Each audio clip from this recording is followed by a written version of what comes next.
Okay, it's 8:30, so we're gonna start our work session here today. We appreciate you guys showing up. We're just gonna discuss some of the, things here in regards to rifle versus slug hunting. Um, we have to make a decision by May 1st for the state of Minnesota so that they can put this into their rules pamphlet. Whether we're gonna be a state as we are, or if we're gonna go to a rifle zone. So, some of the things that I've seen and heard from surrounding counties are, some have had hearings, where the people come in, and a lot of them say it's been kind of like a 50-50 split on this. So, my thoughts on this, from the years I was with the sheriff's office, I did see 3 fatalities in the county from, firearms. Uh, uh, 2 of them were in the slug zone, 1 was in the rifle zone. Ashby's in a split there north of the interstate, that's all rifle. So, and then I had a couple other people were injured with slugs, so, but it all boils down to me is what's your target? Know your target and what's beyond that. So with that being said, I guess, we can open it up for some questions, or if the commissioners have a comment. But yeah, so. Anybody else there got any comments on this? Before we maybe get into the public, I did do an informal survey of our surrounding counties. Okay. Would everyone be interested to see kind of where they are at? Sure. In the discussion? Just for reference. Yeah. Douglas County has taken no action, but their informal conversation has been about leaving it to the state legislation going rifle. And they're looking at having a public hearing in the future. Otter Tail County met to discuss it last fall in 2025, and they took no action. They're going with the state legislation for rifle. Polk County held a public hearing this month and have not decided one way or the other. They had a big turnout, and it was kind of a split audience as well. Stearns County is holding a meeting in April. They're a little bit further away. Stevens County held a work session last week, and the consensus from their work session was to not move forward with a local ordinance. So they're gonna go with the state legislation, which is rifle. And then Traverse County just held a public hearing. They had 55 people attend, and they did just a straw poll at the end of that meeting. And out of the 55, 17 were for shotgun ordinance and 31 were for state legislation. So that's just kind of an informal reference point for what's happening with all of our neighbors. Okay. So what we gotta do is, today is, I think we gotta decide whether or not we're gonna have a public hearing. Just to feel out what the general public wants us to do. Or we can talk about it.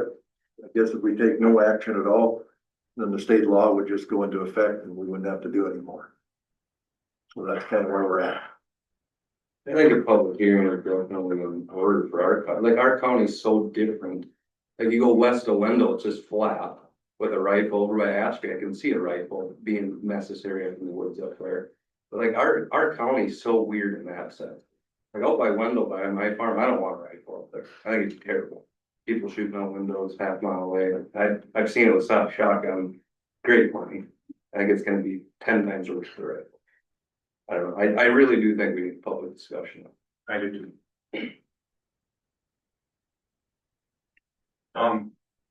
I read the article in the Grant County Herald a while back about why they changed it, I believe. You can correct me if I'm wrong, but back in the 40s, they changed the whole southern state to slug, correct? And the reason was low population of deer. And if I look at our map, right, there's basically four zones in our county: 270, 272, 273, and 213. Two of them zones are lottery yet, bill permits only. That means we're low on deer. One of the zones is one deer, any sex. That's one step up from a lottery, and I think 213 is the northeast corner, and that's 3 deer. So the only zone that has overpopulation in this county, if I look at it right, I just had a short time to look it up, so I could be a little off, is 213, which is the northeast corner by Ashby. And DNR rules say our county is low on deer, according to that, and that's why the slug zone was implemented back in the day. So I feel we should leave it as slug because we are low on deer from the DNR. And I agree with Tanner, safety is the next thing, and trespassing is another thing. I've been involved in like 5 different issues with trespassing, and 2 of them, I was personally involved. It was our land, and I called it into the DNR, and I was told that if I wanted to pursue a complaint or arrest, then he'd come, otherwise he would not come. And I thought that was wrong, but that's how it went. So I had to handle it myself. And I'm no law enforcement guy, but I did. So I think there's trespassing issues because the new sport around here in the whole area is long range shooting. And these rifles can go 600, 700, 800 yards versus the best slug gun, maybe 200 with a good shooter behind. That's a lot different. So I'm in favor of leaving it slug in our area, in the county. I guess I'm on the other end of the spectrum. I like that I keep state legislation. I look at the majority of other states in the nation that are rifle. Our neighboring states, North Dakota, South Dakota, for example, I don't think it gets much flatter than you can in Wendell that it does out in North and South Dakota. They use it. My take on it. I was gonna say they have to wait 5 years to get a tag out there too, because the deer population is so low. Right, but they're also, I think they're also able to help manage the population by using rifle. I mean, we've all shot slugs, it's not like shooting a rifle, we're wounding more deer, shooting more times at deer. I mean, where do we draw the line? How come we can go out at night and use thermal and shoot any rifle we want? At coyotes, we can't use it for a 2-week deer season. There's a lot less people hunting coyotes than a lot less people. But still using the same fire arsenal that we're looking at restricting.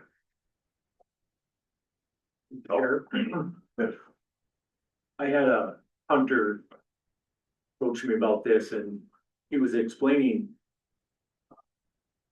how a number of larger bucks, which a lot of people hunt for, trophy in a sense, that the herd age is gonna go down.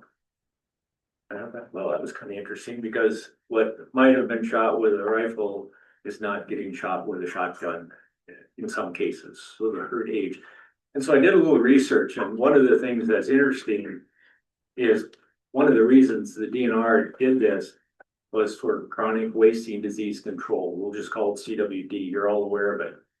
If it lowers the average herd age by taking more mature bucks, prevents CWD from getting into this area, it's a good deal.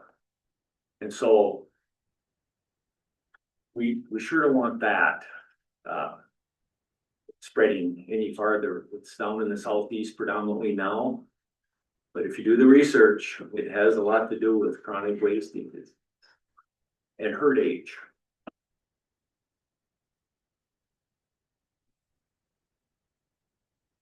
This is a strange request, but if you let rifles go, I would love to see a ordinance or something written that says to enter somebody's property during the deer season, you must have written permission from the landowner. To me, that will prevent a lot of people from shooting from the road and then running out in the field and say, oh yeah, I shot that deer over here and it ran here. I'm going out to get it.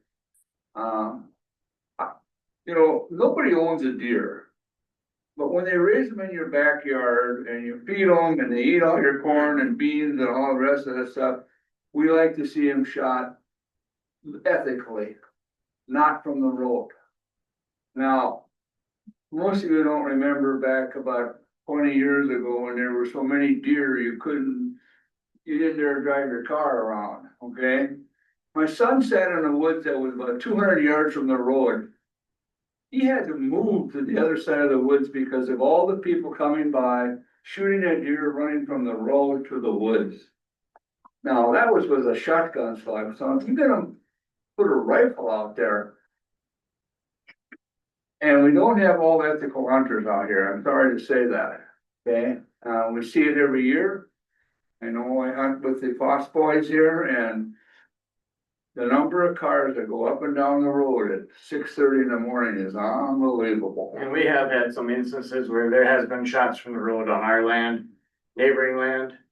For whatever reason, nothing became of that. As far as I know, there's no charges. It's a pretty cut and dry case in my book. They had open container of alcohol, shooting from the road, shooting from the vehicle, disappearing, shooting after hours. Pretty cut and dry in my book, and as far as I know, unless I'm wrong, nothing ever came of that. So where's the enforcement if it goes into rifle? And maybe we see more, maybe we see less of that from the road, but it's already been very prevalent in our area. So where is this enforcement of these situations when it's already, could be a little lackluster already is what we're worried about. The biggest thing is safety. I've had my car shot at before in the general direction when I was off hunting myself.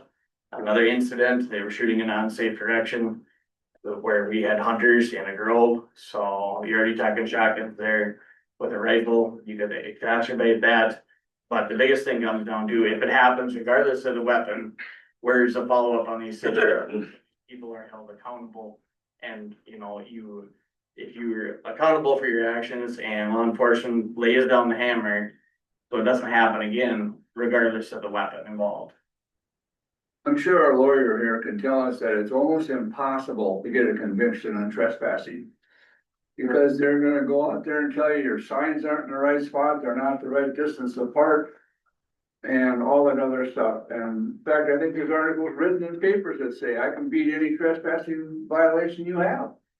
So, Okay, well, we're gonna discuss the rifle versus shotgun now. I would just encourage people if there's violations of the law to report that. Then they can be investigated. But my thoughts are, it always goes back with me to being safe out there.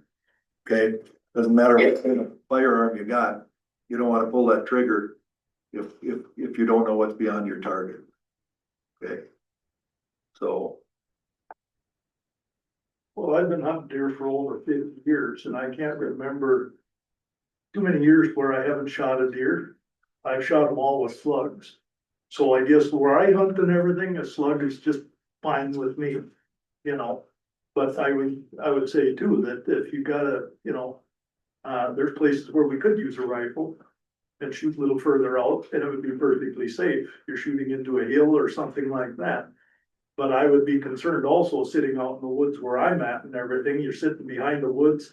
Yeah, you gotta wear your orange and everything, but you're sitting in your hut and everything, and if somebody comes from a distance away that isn't used to the area or whatever, they're not gonna know if I'm sitting behind the woods or not in my hut or whatever and start pulling off a 300 Win Mag because there's no caliber restrictions or anything on there. You gotta hope that the guy isn't out there shooting, 500, 600, 700 yards that are running deer or standing deer out there and I'm sitting behind the woods. So I would be concerned some for a safety issue also on this deal with long distance like that. But having said that, I'm also not in favor of gun control. And I guess the way I look at it in some ways and everything too, you're restricting us from using any gun that we really, really want to. You guys have got a tough job. There's no question about it to decide what we're gonna do here and everything, but like I say, I'm not in favor of gun control, so we should be able to use any gun that we ever wanted to.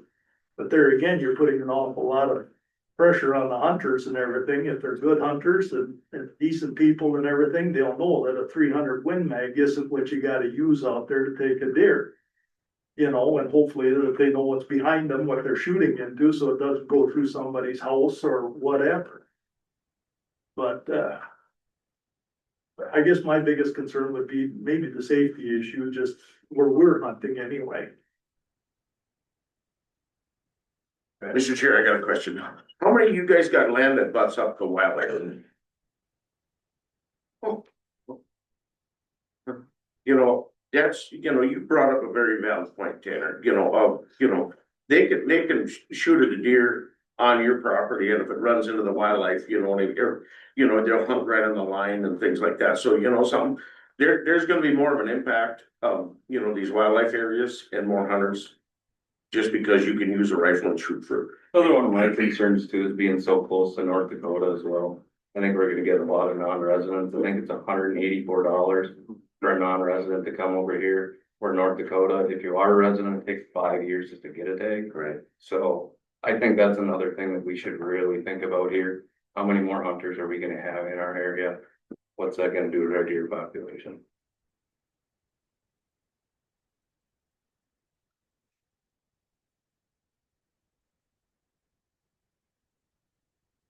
I guess I would like to see, the conversation has been about trespassing, which really has nothing to do with rifle or shotgun, and how many citations issued for road hunting, even though it's been shotgun, have used a rifle. Cause we're breaking the law, so are we expecting to follow this law but not that law? Cause the ones I know of that have been prosecuted, they've been using rifles anyway, even though we've been a shotgun zone, they've been using rifles anyway, so we're not changing anything by allowing the rules followers to use a rifle. I brought up about the zones, so about the deer population, and that was what it's designed to do, it's control population. Yeah. And we don't have a population, according to DNR. 20 years ago, we could shoot 5 deer. That's when our population. Talk about how bad our population's got in our area. Yep. Not that long ago, Never we could shoot 5 deer by window. Now we can shoot 1. with a permit only to get a dog. Yeah. Yep.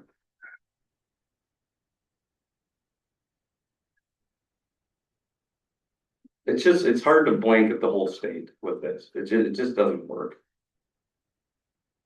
One size doesn't fit all here. In my eye, that's an opinion. I got a question for you, gentlemen. You think my comment carries much weight? Are you concerned about chronic wasting disease? According to what I read is that does not hurt people. Okay. Bottom line, I can't see that I've read anything about killing people or anything like that. If it's a concern, yes. If you read further into that, it does relate, and you're right, it hasn't, but it can, that prion, it's like mad cow disease. Yeah. And we sure don't want, No, because if it does happen, you're about to ruin deer hunting. we were in a test zone this year. We had to bring our deer to Fergus to get tested the first weekend of April. In 270. Has anybody got the results back? Yeah. The last I looked, they tested, out of Fergus anyway and stuff, and for our zone, 70. Yeah. They tested 75 and they were all clear. Okay. Yeah. Look that up. Yeah. Okay. I expect a letter. Well, it was on the internet and everything. That's the last I looked, and that was, weeks after the season or whatever it was. All right, sorry. I think just the safety of everything with slug versus rifle. I mean, where I hunt west of Wendell, I got 50, 60 acres of wildlife that butts up to me. And there's anywhere from 4 to 8 different trucks hunting it at once during the gun season. And they're all on each side of it, shooting into the middle. I mean, you add a rifle into that and that bullet is traveling just as far. They're not seeing where they're shooting into me. I mean, to me, it's a no-brainer to leave it as slug, especially with those circumstances of not knowing where your bullet's going. And you don't know who's on the other side of that wildlife, they parked on the other road or.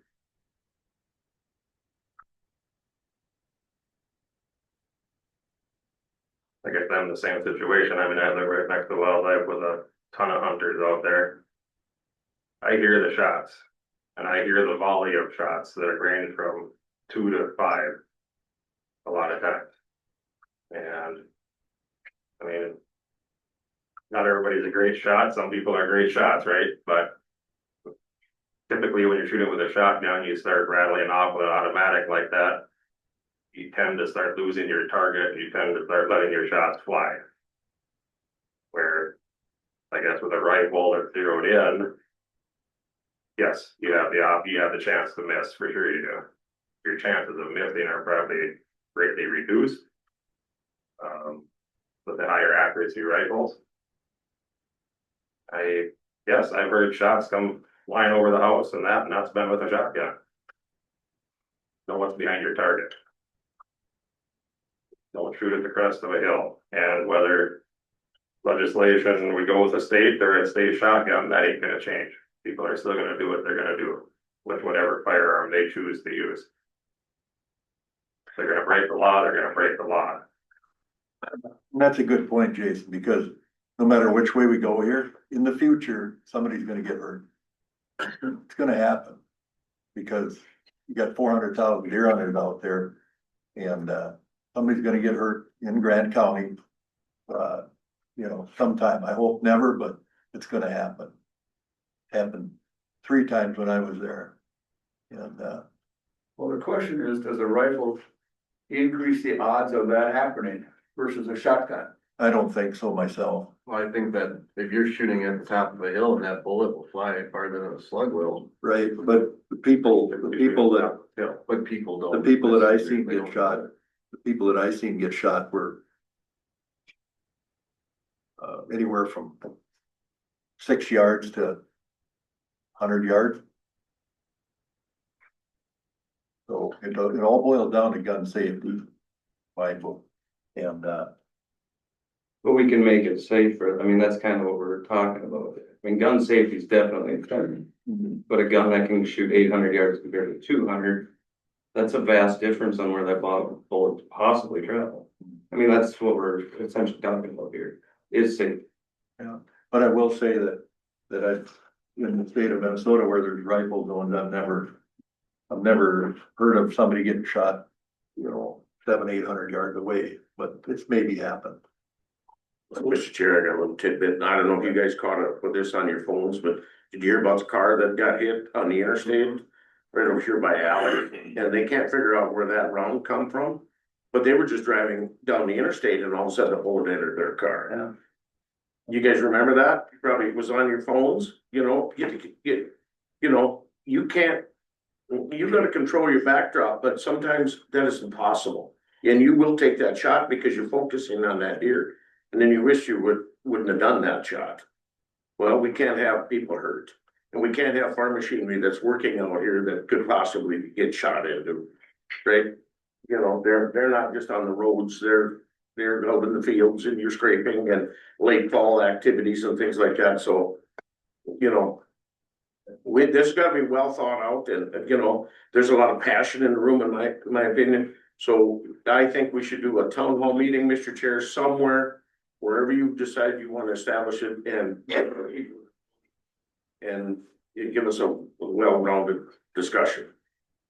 Mr. Chair, is everything north of the interstate rifle? Yes. So, We can't make that shot. no. But I'm from Kitson County.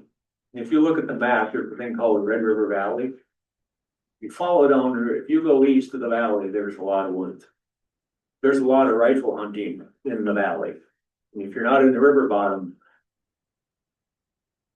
there's a lot of room for a bullet to fly. And so, I don't know.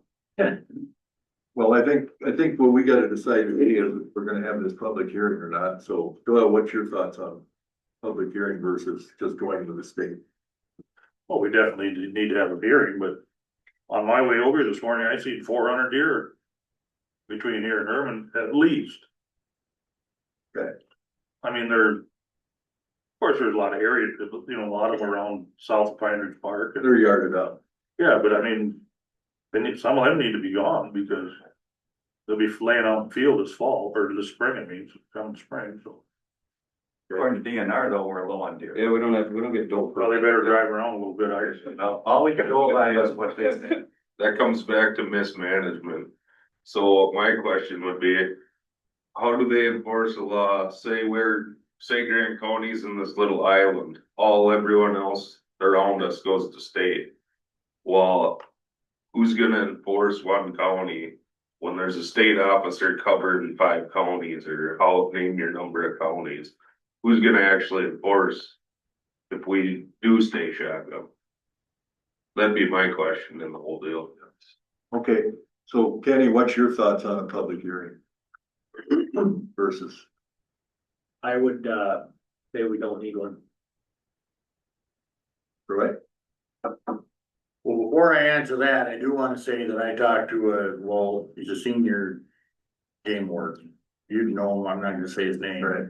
And I asked specifically about the safety aspect of it, and he said that with the vast majority of hunters today sitting in a tree or an elevated stand, he wasn't concerned.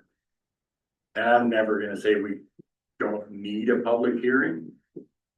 But outside of today, I haven't heard of anybody that wanted to stay shotgun.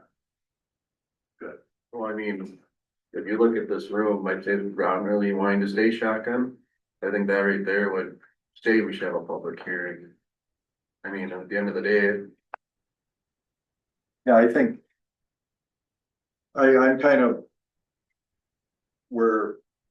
I think the rifle would be okay. As far as you know, but I'm willing to have a public hearing, but I know at a public hearing, what's gonna happen is gonna be 50-50 probably. But I think we will call for a public hearing then and talk about it. And then we'll have to make it our decision, so. I got one more comment, please. I'm just opposite of you, Troy. Everyone I've talked to wants slow. Tell them to give me a call. I mean, No, I know. those are what Who you're that's what I've talking to heard. in your area. So, Mr. Chair, just one quick thing. Yeah. And like I say, I'm not, obviously, the public hearing, I think is good, transparency is good, but I do think it's really important, if we're gonna have a public hearing, that we present the reasons why the state made the change, and if it is chronic wasting disease and herd health and herd age, that's gotta be on the forefront. but you know, you guys just talked about how we were talking about trespassing and everything. And now you're talking about CWD when the main concern here is our safety. That's not why DNR did it. I know, They but did it for, but if we're, what I'm saying, Decide. though, these guys are talking about trespassing, you want to stay on the topic of slug versus rifle. And now we're talking about CWD, which is a whole other can of worms. but that's why the state made the change, is to lower the average age of the deer, because you're gonna shoot more big bucks with rifle, thus possibly limiting. the And rate again, of according to CWD. DNR, are low on deer. Shouldn't that be, Why should it be changed? shouldn't that also be up to the landowner on their private property to make the best herd decision that they can? Well, a landowner can still say you can't use a rifle. Yeah. True. So I mean, if we went rifle and 98% of the landowners in Grant County said no way, there'd be very few rifles. But they're also gonna deal with the people that are using rifle if they go from the road, which I agree. That no matter what the weapon, if they're gonna do it illegal, they're gonna do it illegal. So what are the repercussions? Like going back to the trespassing thing, you said that's not part of this. Well, when these incidents occur with rifles from the road, it's a blanket statement. The enforcement should be the same for the penalties on these things, regardless of the weapon, because you just brought up. I agree, the enforcement should be the same, and that's not. And that's not what we've, they can't do it. That's not what we've seen from the incidents that we've had, and we've had a multitude of incidents over the years.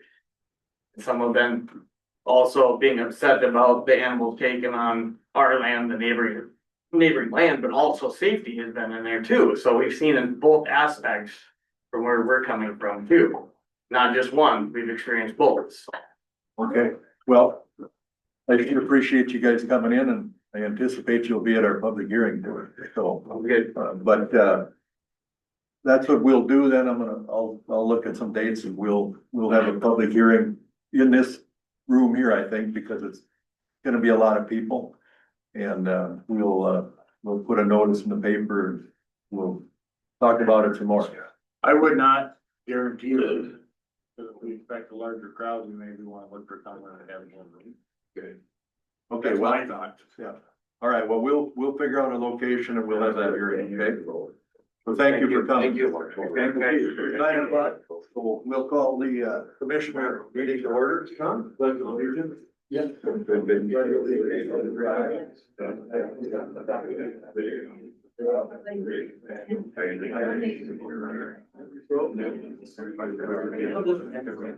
Like every other good fight.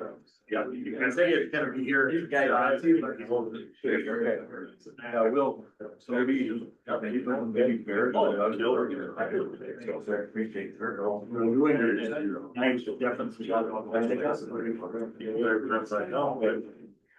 All right, I'm gonna call the meeting to order at 9 o'clock. The approval of the agenda.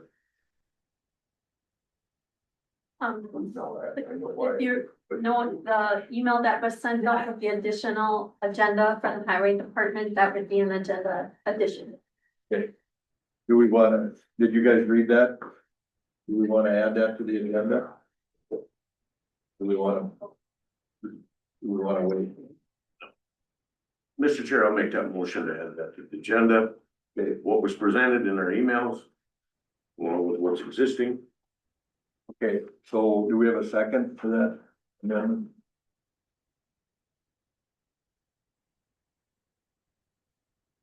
Do we have a second?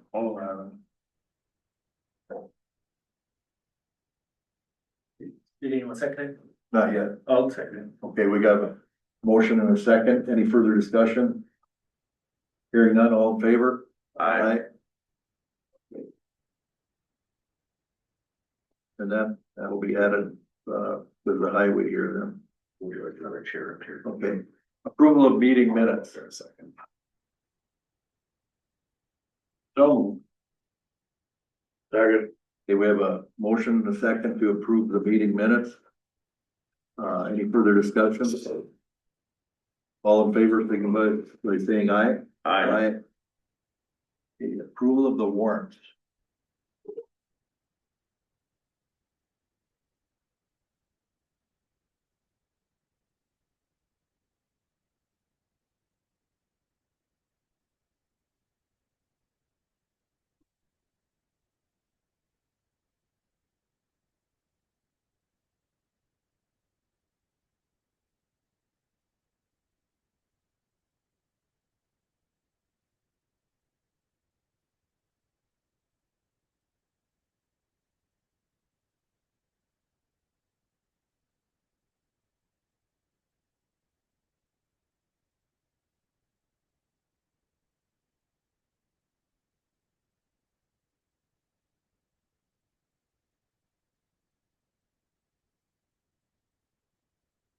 I'll make a motion to pay the warrants.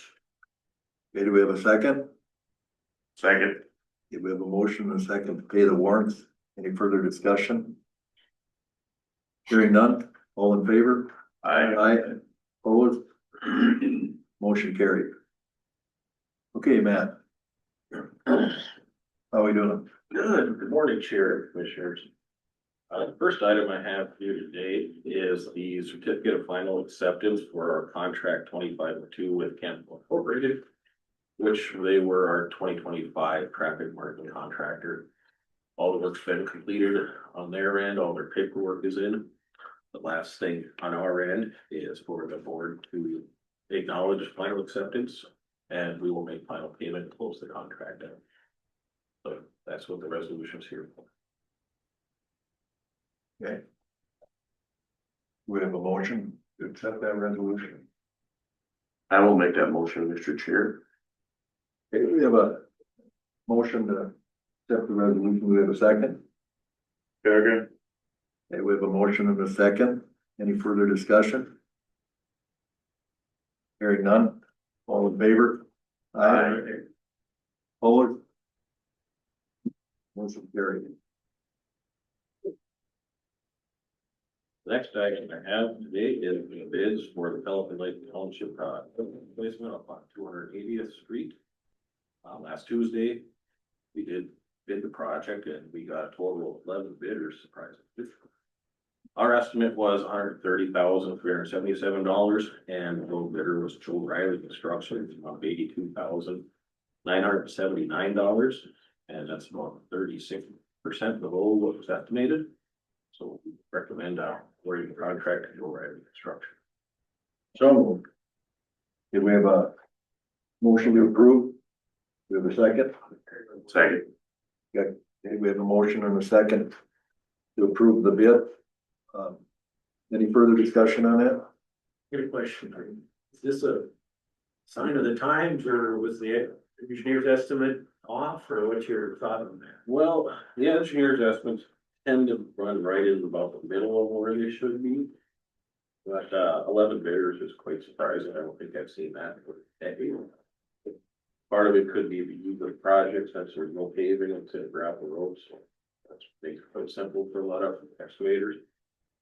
But the sheer volume of bidders is still quite surprising. Sure.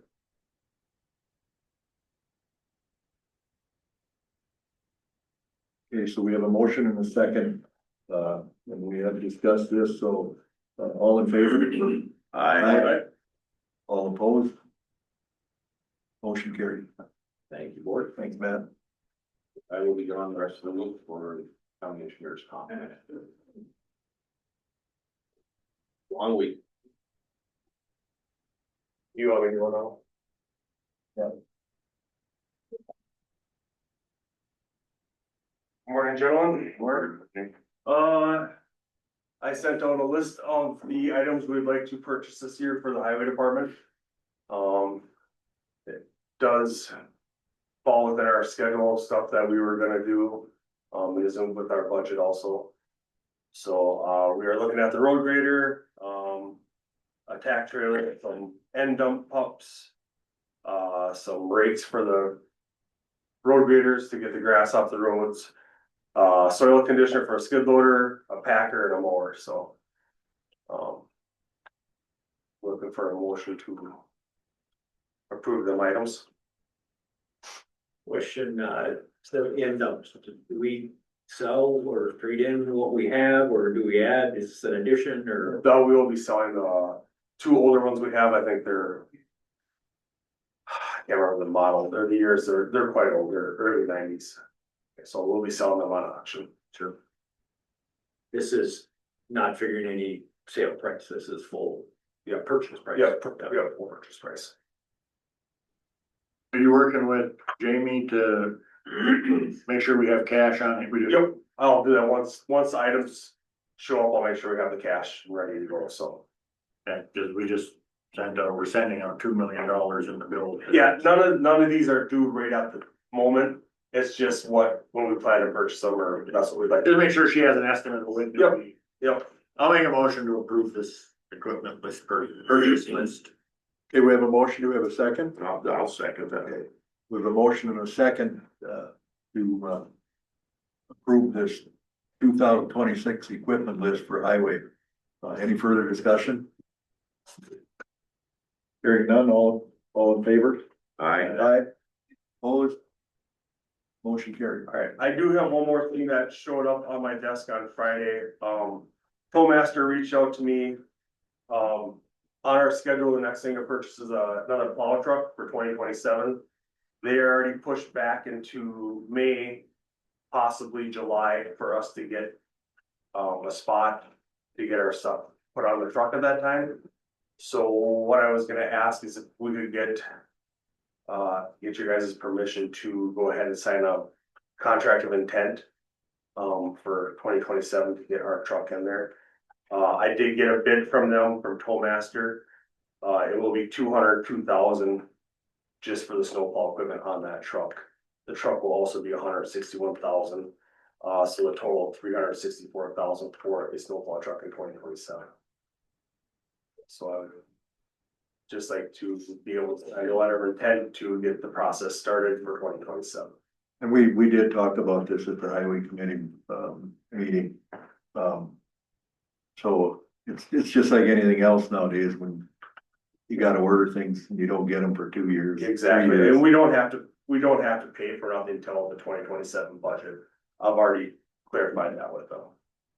Can you sign a letter of intent for 2029 as well? Cause the county's gonna be here. We're gonna need one in 2029 too. We probably could, but I don't know if they can actually go out that far, you know what I'm saying? When you send them the 27 one, ask them if they can take 29.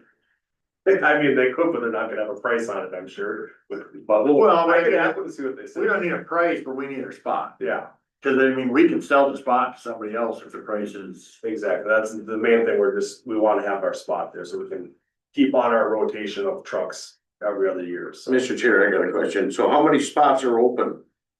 That currently, There was, as of Friday, there's 2 spots in May, otherwise it was July, so. okay, If we do get in on that May spot, we'll have June delivery of that truck. So otherwise would have probably September delivery, which either way is fine, we just need to have a spot that's locked up for 2026. We don't want a November spot. Exactly. right? Yeah. So on your spreadsheet, you have 300,000 was in your estimate, and that's not, That's not correct no more, no, I should change it. gets to be 400, whatever. Yeah. Yeah, but that's the item we're talking about. Yes, that's, I got it. Okay, do we need a motion? I think it would be best if we did. Okay, do we have a motion? Does anybody wanna make a motion? As a member of the highway committee, I'll make that vote. Okay, we have a motion, do we have a second? Second. Okay, we have a motion and a second, any further discussion on that? Okay, hearing none, all in favor? Opposed? Motion carried. Thank you, guys. Thank you. Okay, Reed?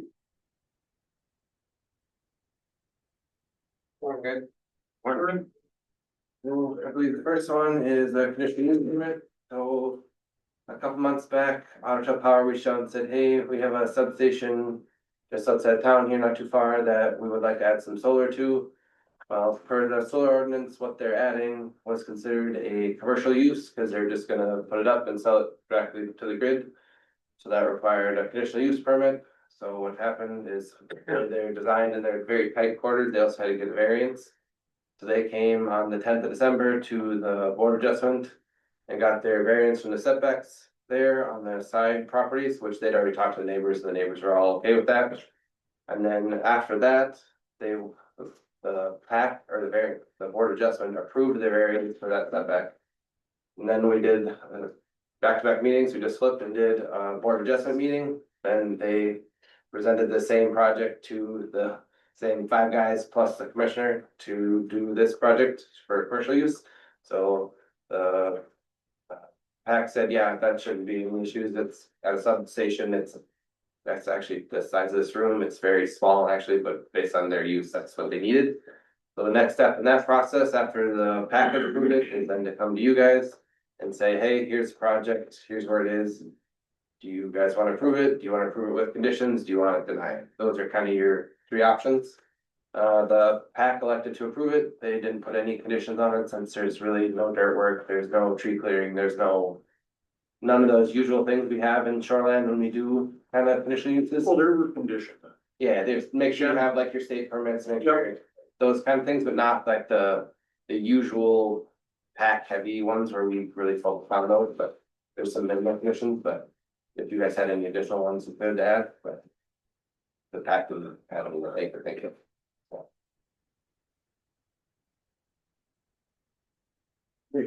I will make a motion to pass the conditional use permit with just the few conditions the PAC committee had. Okay. We have a second? No, second. Okay. We have a motion and a second, any further discussion? Hearing none, all in favor? Opposed? Motion carried. Guys, and then Dwight, I'll have that with Tina for you to sign a couple of spots, and then Tina, there'll be a spot for you. Okay, And then the next thing I have is, it's the single sort delivery contract we have with Pope Douglas. So for the last, I don't know, 6 months or so since July-ish.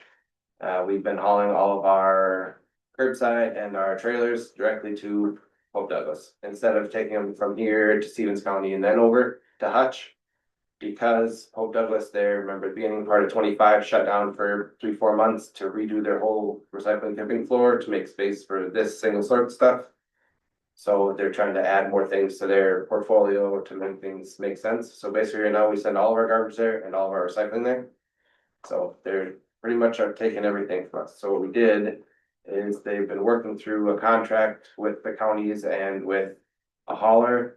Typically, they have contracts with the haulers because they're the ones paying for tip fees, they're the ones doing a lot of this stuff. But because like Grant and Stevens and a couple others are a little different, the contract is between us, Hope Douglas with Troy, A. Rutson, the hauler signing off as well. There's some hauler insurance deals as part of it, and we have our piece that says, yep, county will pay the tipping fee, the hauler will haul the stuff to them, that kind of thing.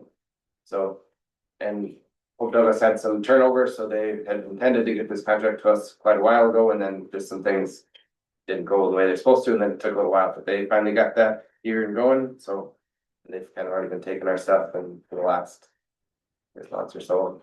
It's been going good. They're very happy with our stuff. We're still getting the rate that we reported a year and a half ago when they came before. That's at $58 a ton. So we'll see what they come back in middle of this year. So you'll notice I think the contract goes to like September. That's basically about a year since they started taking our stuff full time. So.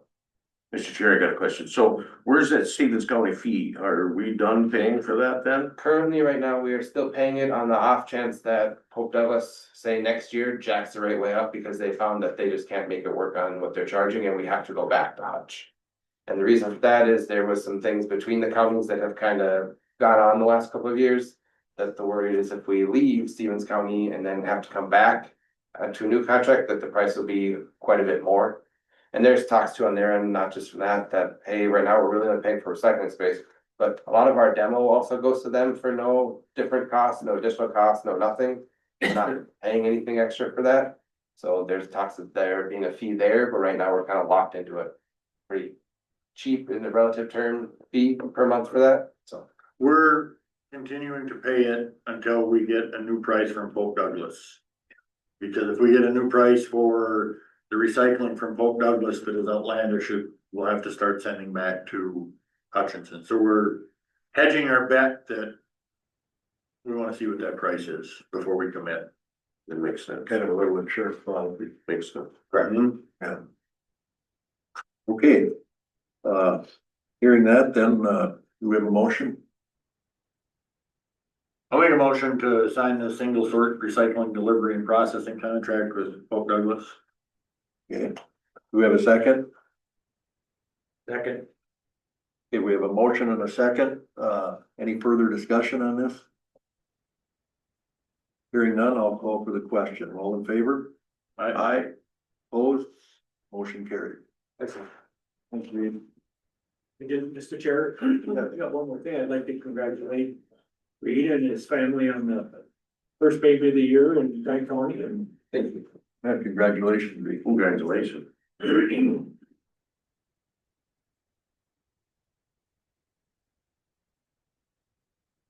right on. Okay.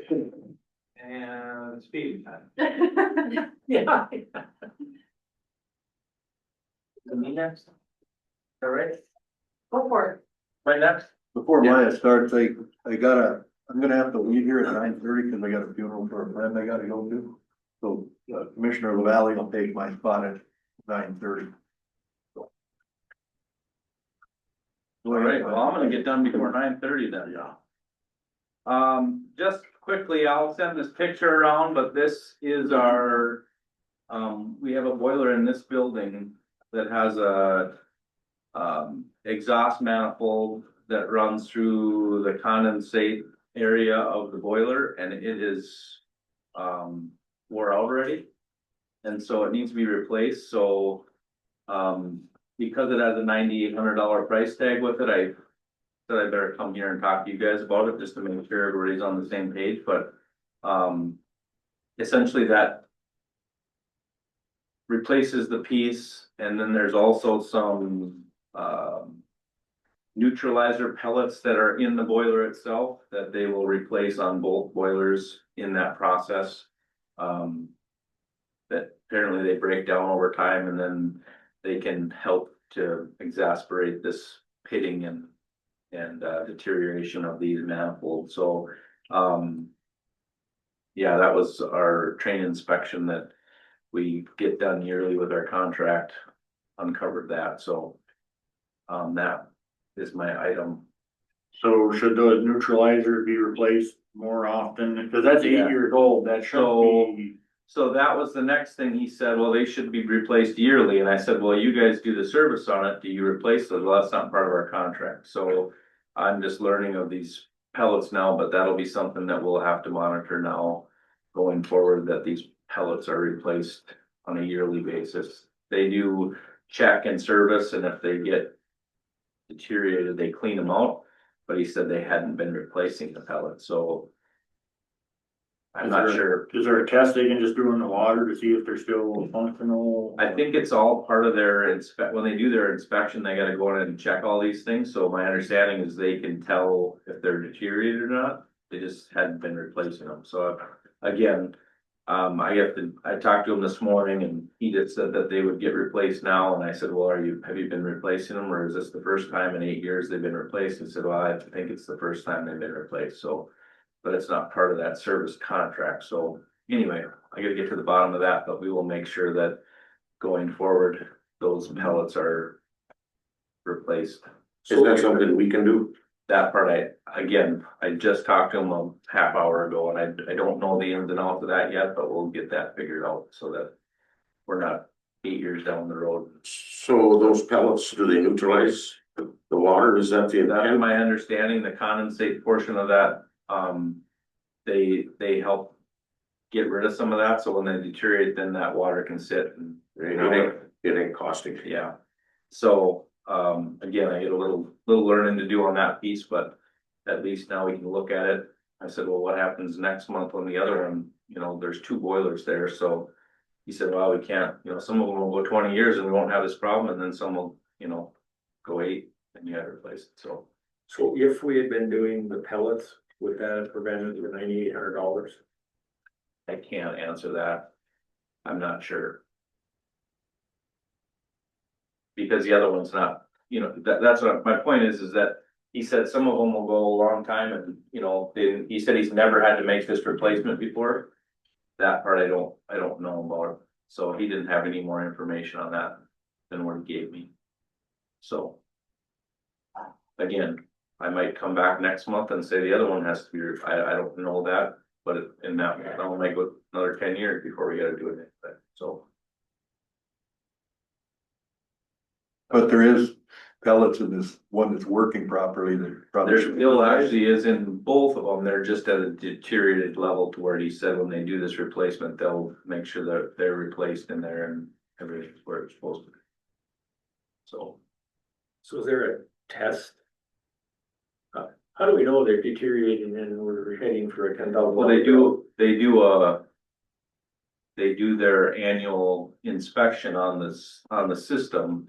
Again, I don't have that answer because I'm just now, I just got it this last week and I was like, oh, where did that come from? So anyway. So who's been doing the inspecting since? We have a train service contract with, Train, and they're out of Fargo, and this particular, their service tech that comes out is kind of covers our region or whatever, so.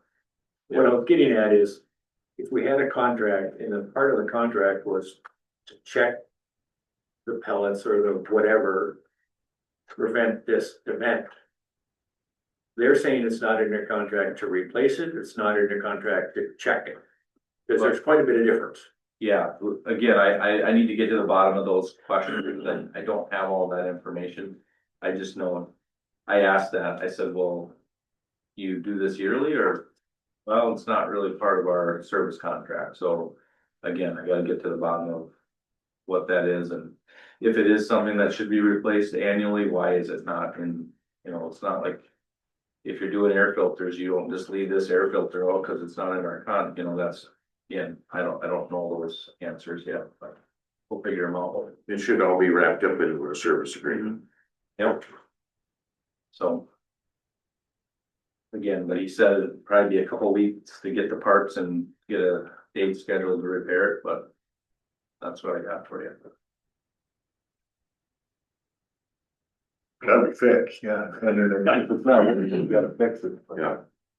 Now, I did ask, just to, not that I'm saying I wanna go replace these boilers, but I did ask, currently these boilers run at 50% only because of the way the regulator, gas regulation comes into the building. So they're, let's say they're 1,000 BTU boiler, neither one of them ever goes over 500. And I said, well, why do we have double the size of boilers that, you know? Well, he said he wasn't sure on that piece, but I said, well, let me know what I kind of asked, what is a, you know, half-size boiler cost versus repair, you know, if we're gonna do a bunch of this kind of stuff, what do we, anyway, I don't know what those numbers are. I'm just gonna ask some questions of them going forward, but, my understanding is currently neither one of we have 2 boilers in this building that alternate, and neither one of them ever goes above 50% capacity, so. And did he related that 50% to the pressure, gas pressure? Yes, he said they currently, because of the way the regulator on the outside of the building and the equipment inside, he said they won't run above that. Kind of like they can't get enough, there's no. Well, so when we first opened this building, that first January, we had 38 below. And the boilers quit because we could not keep up, the gas couldn't keep up. It wasn't sized appropriately, so we put a vaporizer on there. So I don't know if this is still set for prior to the vaporizer. That's what again, this is a piece that I'm just trying to get my head wrapped around of why we have you know, a 1,000, we'll say it's called the 1,000 model, whatever. Why do we have that when we're only using a 500? You know, I don't know those answers yet either, so. But going on what Troy said, I was actually leading up to that question. If we have a vaporizer, it's pulling liquid off the tank. That definitely's gotta work. I mean, that's the reason for the vaporizer. I don't know that it's a question of, at this point of that, because I just put my coat on, but if the half size can keep up. Right, that's what I mean. So for now, we're gonna start getting these kind of bills on a system that's, you know, not running at full capacity and efficiency. Let's figure out what it is and go from there. But again, I can't tell you if that's $1 million or $100. I don't know any of that stuff yet. So just digging into that piece of it to see what else comes of it. So. Okay. Well, I'll let you know. I'll get back to you. I'll make a motion to, how much was it? $9,800. To have that fixed for that price. The member of the building committee, I'll second it. Okay, we have a motion and a second. Any further discussion? I guess the further discussion would be, did this company or Train install the system? They did not. So 8 years is not a long time to review for. So I think there should be some follow-up to who did this work. And then before we just buy equipment, to ensure what we have is correct. And so, and you're kind of alluding that we're gonna do this, but I think we should hear back. Yeah, on what you no, find out. And I think that I'm gonna have you contact who did the work. And if there's a vaporizer or if it's a gas pressure issue. Because there's a lot bigger burners out there that aren't running at 50%. Something's not right. Okay. All right, any further discussion? If none, I'll call the question. All in favor? Aye. Opposed? Motion carried. We're gonna take a 1-minute break here, then Bill, you can take over. And, I'll sign some forms. And, I'll talk to you guys later. I thought it was a new delay with the new look. It's About time to look good. Well, we were born on the same day, you know. I know. I wanna look like you.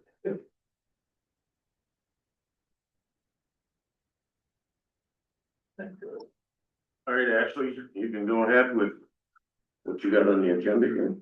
Okay. What?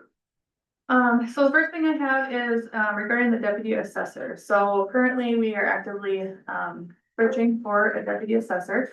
It closes on Friday. However, we have not received any applications for the position. The position requires any certification. Not a lot of people have.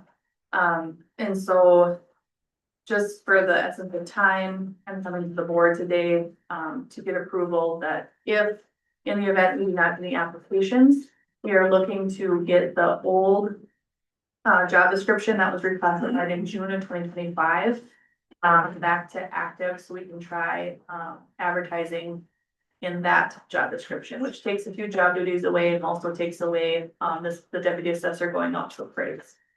And then trying to advertise internal and external.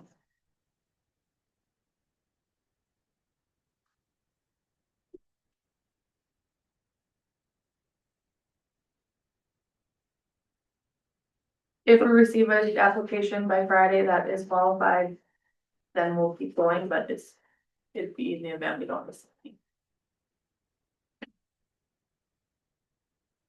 Okay. So what are you looking for? You want a motion to retool the job description if you don't get any applications, or what are you thinking? In the event we do not receive, applications by January 23rd, qualified applications by January 23rd, looking to, approve the classified deputy assessor position that was classified June of 2025. And look higher up.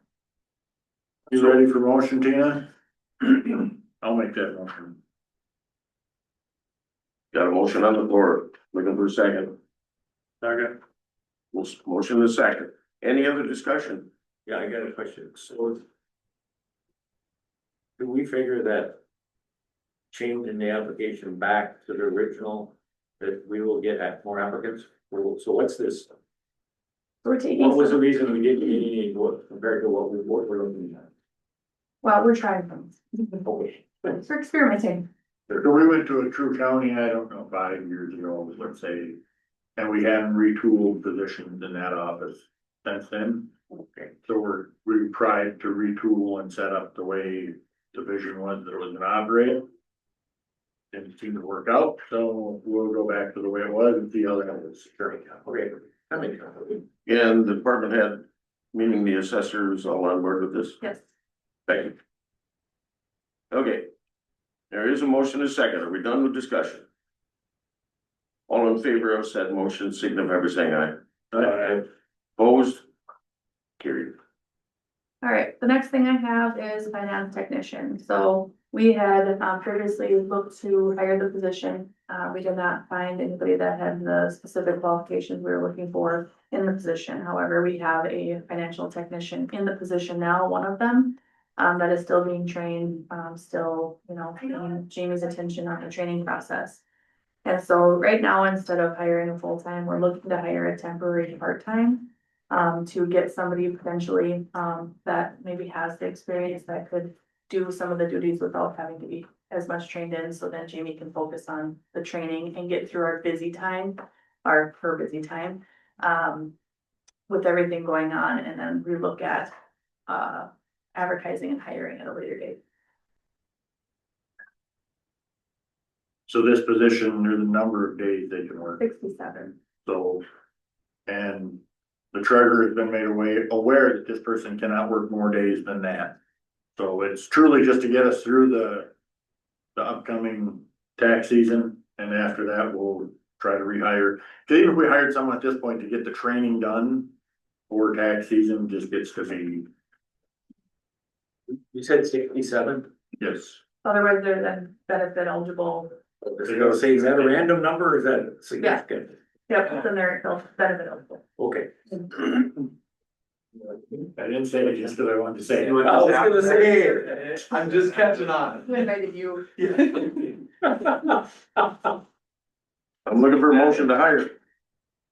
So, Second. Motion second on the floor. Any other discussion? Hearing none, all in favor of said motion, signify by saying aye. alright, Opposed? Carried. Alright, next thing I have is, looking to, open an internal cadet position. We do have this position, but we have not had an opening for over a year, so I'm coming to get it opened, internally. We have a dispatcher that will be going to skills, over the summer. And so then transitioning into a deputy. And so we're looking to so we don't have a gap in service where he leaves in May and then we rehire. So if we move him to a cadet, he can do some of the FTO and some of the training policies type things. And then we can also look to hire his replacement in that time too, so we have training and we're not short. So looking to open a cadet internal cadet position. And then also, in the meantime, hiring potentially in April for the open dispatch position for training services.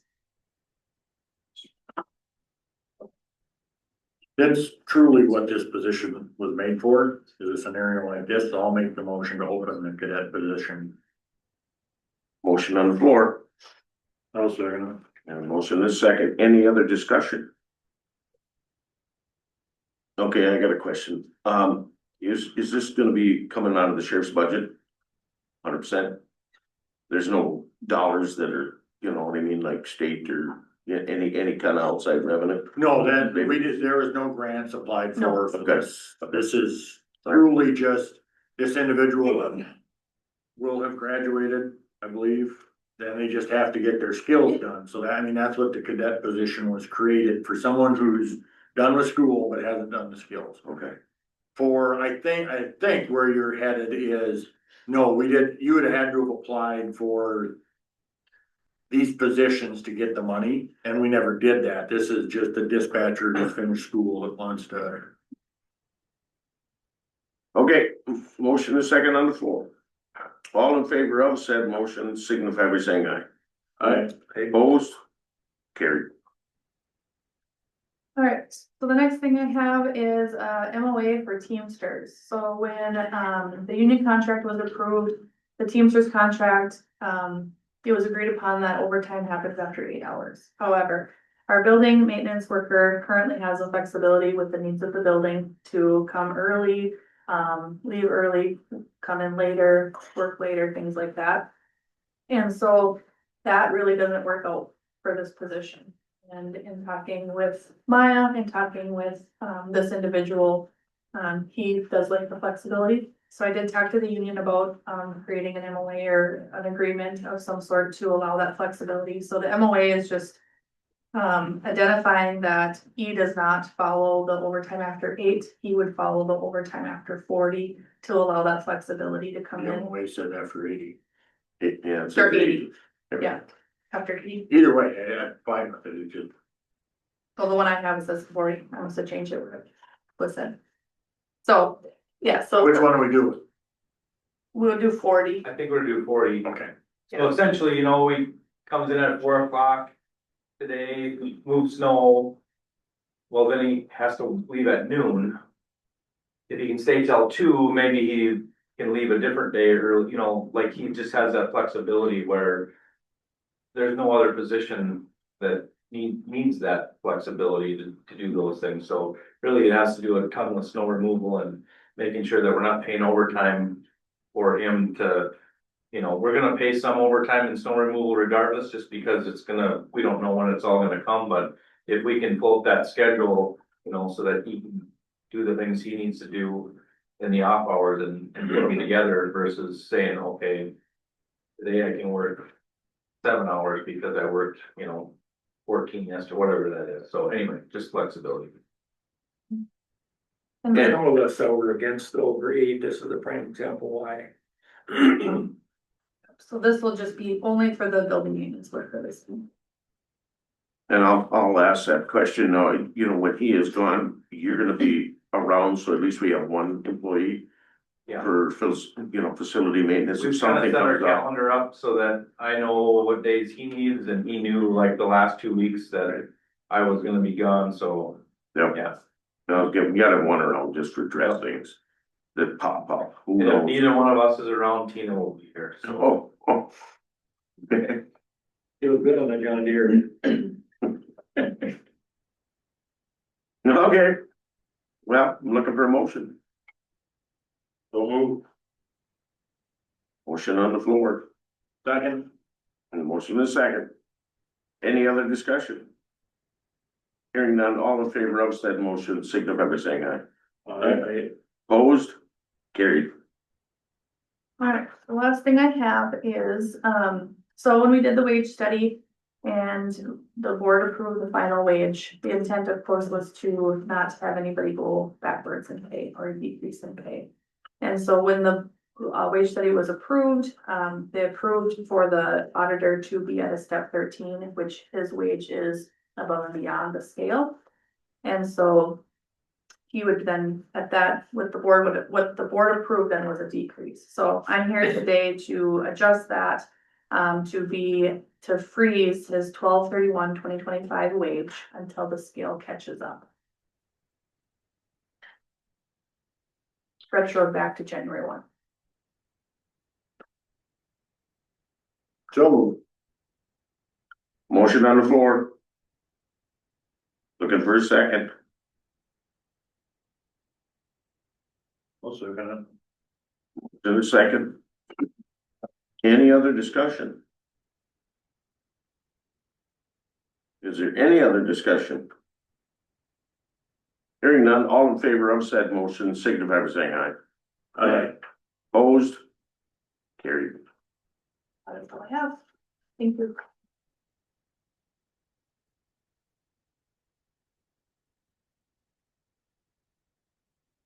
It looks like you're up. Yep, I just have two items. The first was just informational, the letters of intent from the elected officials who plan to refile this. There's a statute that says they need to notify the board, and it's geared towards the elected positions if they're still elected in the auditor, treasurer, and recorder's office. The attorney and sheriff don't necessarily have to provide a letter of intent. However, we just sent the information out to the 5 elected officials, and they did supply a letter of intent as well. So all 5 are included in your board packet just for informational purposes. And the other item that I have is at the last meeting, the board approved the county fee schedule. And that county fee schedule has not changed, except there's been one addition to it. I inadvertently forgot to list the dangerous dog fee. So that has now been included. It's an annual fee of $500 if someone is issued a dangerous dog. And so that was put on the countywide fee schedule. And so I'm just looking for a motion to approve it with that addition. So moved. Motion on the floor. Second. Motion is second. Any other discussion? Hearing none, all in favor of said motion, signify by saying aye. Aye. Opposed? Carried. Is that all you have? That's all I have. Okay. All right. Budget and Finance Committee. You got anything? Okay, I don't either. Building Committee. There. EMS Committee. Being that we have one of our, what's that? They're sitting back I there. see that. That's why I'm gonna, Well, I don't have anything, I'm just in case, oh, just in case. well, would you like to touch on some of the information that come out? to? Yes, please. You do that, I thought, yeah. I can, or I can call upon you to do it, and I would appreciate it if you'd come forward. I can read it verbatim, but Why don't you? give us a short version of what you're thinking. Did you read, And did some of you your guys thoughts. receive a secondary email in response to Tina and I's questions? Have you guys received anything? I would have to believe I did. Let me look here. Yeah, I just was making sure that nothing else had been, so basically, we just received some confirmation that, you guys have wide, range of authority to, tax the citizens for basically anything you want, including EMS. We do have some questions regarding the tax, what was it, what was that group, Tina, or Maya, the tax, taxing district, sorry, great word. Special taxing district. Special taxing district, we have a couple questions on that, that would make, if those questions come back and allow us to stay independent and not owned by the taxing district. So Hoffman would still own their ambulance, Ashby and Lake Region, we would likely look into a partnership and doing a taxing district for maybe like a funding stream versus just asking for money. It just, I think it would shore everything up a little bit.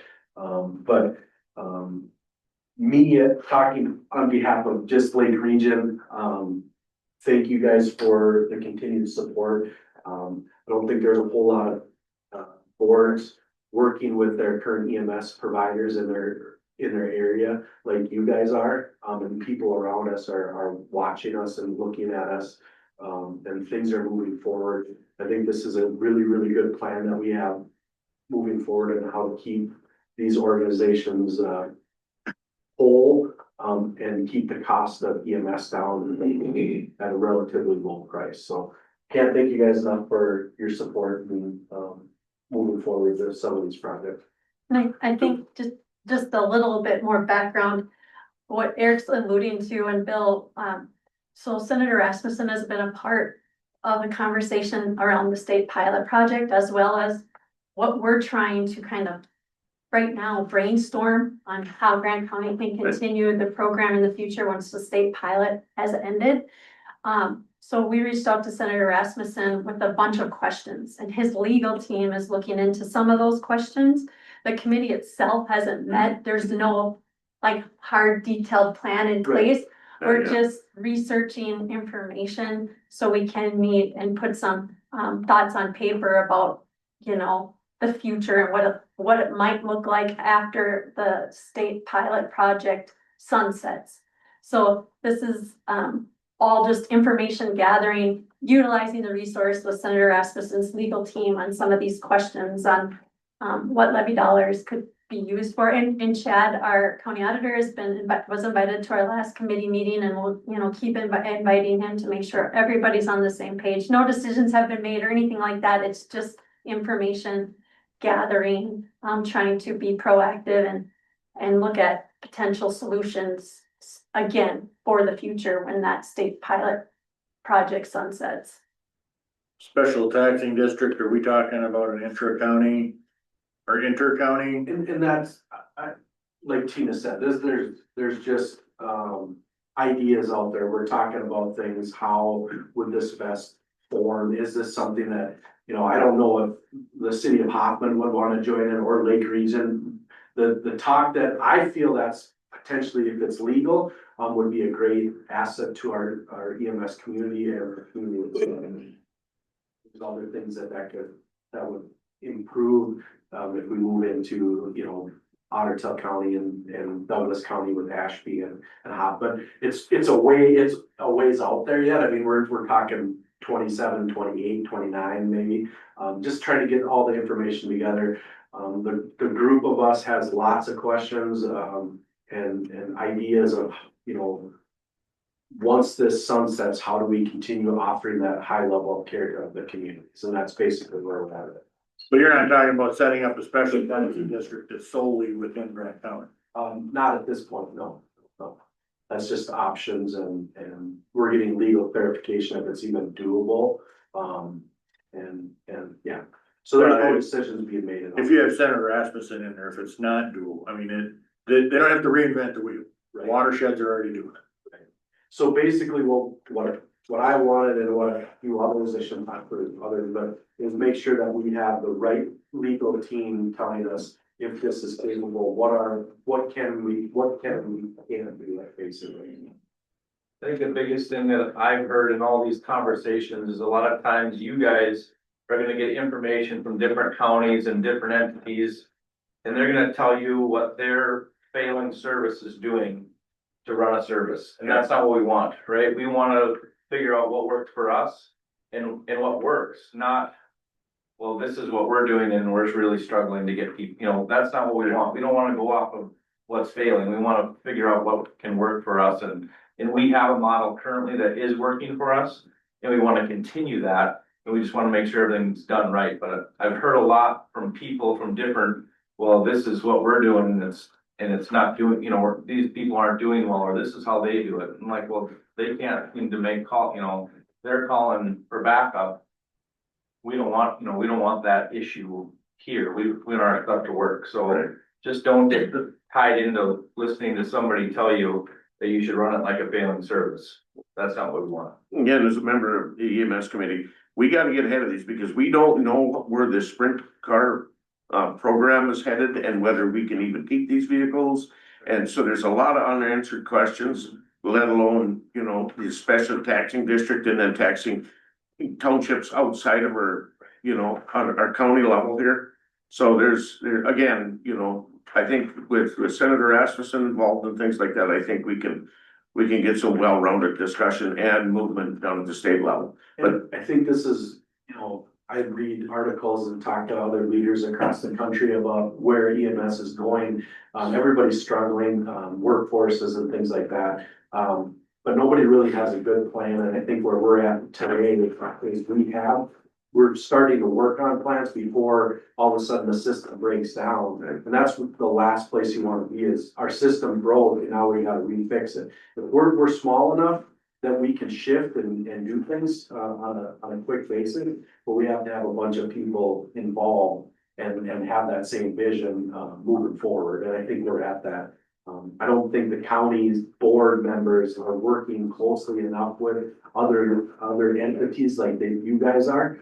So that's what we want to say is all of us on the same page and long-term goals, and to keep costs down.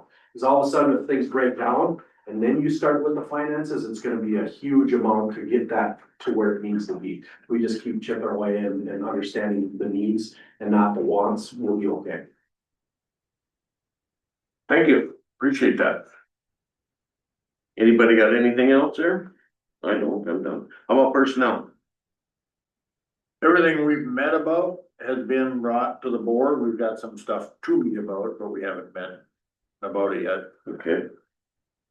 Yeah, we're good with the highway committee, public safety, Meeting after this meeting.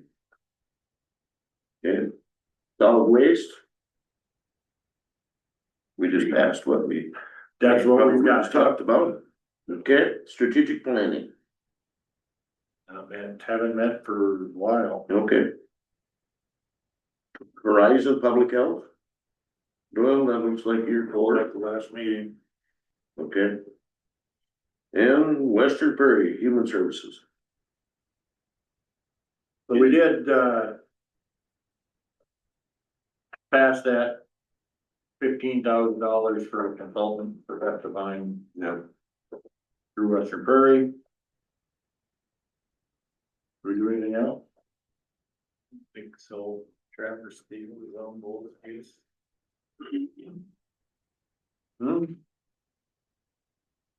Is that all you guys got? Yep, we move forward with Traverse and again, you know. We're talking to a consultant actually passed to be able to, you know. We signed the contract. Yep, okay, so that's a done deal moving forward. So I guess that's about the only thing we got going on, other than February 5th. Did you guys see the email from our director about we're inviting Senator Rasmussen there? Did you see all of that? Okay. And he will be, I can look back on it, but he will be in Elk Lake here. And I think it's like 3 to 5:30. Or 3:30 to 5 o'clock or whatever that time frame is, and that's on the 5th, correct? So with that, I believe, yeah, I think, And that time is reserved for social services issues. okay. So going back to public safety, are all the city contracts negotiated and signed? They are not currently all signed. We met with Herman last week, and they only had 3 of the 5 there, so I believe they tabled it again. Elk Lake is signed. They're on board. Okay. Any got anything else? No, sir. We're all good? Anything else for the greater good of Grant County?